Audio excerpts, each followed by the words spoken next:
Hello, you ready for coaching point number 2? Well, let us begin. Now, I know I promised to share with you the system, but I'm going to hold off another day because last night I was thinking of something else I thought that might be a little bit more appropriate considering what I shared with you yesterday. So here's today's question.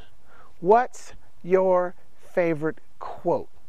What's your favorite quote or what's your favorite saying? I know you probably have one. You probably had a mentor or a coach or a trainer or even a parent that have probably used to have one of those one-liners they would say to you all the time. And the whole goal was to inspire you, to push you, to motivate you, to get you to do something. Well, I want to share with you my favorite one. And it was one that was shared with me often back in my NFL days by Frank Gansz. Now, Frank Gansz was one of the coaches for the Atlanta Falcons, and he was a wonderful coach, very inspiring, and he had some great one-liners. But one of the quotes he would say all the time was, "Those who don't study history are doomed to repeat it." I love that one. And Frank would always use it, of course, in terms of football. Let's say, for instance, we were playing the 49ers during week 3, and we lose that game. And then it's week 8, and it's time for us to play the 49ers again. So it'd say, "Men, those who don't study history are doomed to repeat it." We must learn from the mistakes we made the first time we played the 49ers. And so we would be instructed to study all the film and look and see where we made mistakes. And the goal was not to repeat those mistakes. But the things we did correctly, that produced positive results, those were the ones we wanted to repeat. And so whenever we did this, we had much more success when we played a football team the second time during that season. So now how can we use that saying in today's or just everyday life?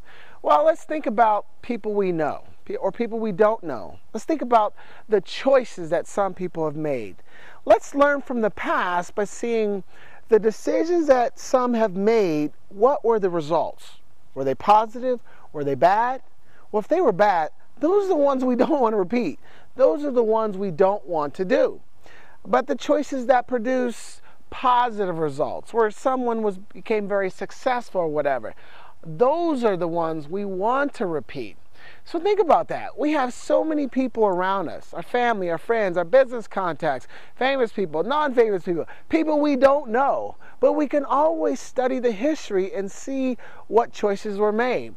And that's one of the things I want to encourage you to do, because right now you see a lot of people making some bad decisions and producing bad results. And all they have to do is study the history, study the decisions that were made from the past. So that's what I want you to focus on. I really want you to focus on studying and learning from those in the past.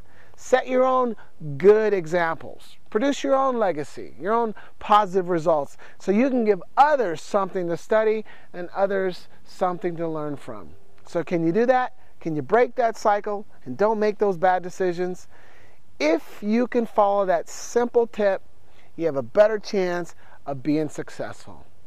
So that's coaching point number 2. Those who don't study history are doomed to repeat it. Oh, I love that quote. Anyway, tomorrow we've got coaching point number 3. And yes, I will talk about the system. Take care, enjoy your night, and always remember, stay positive.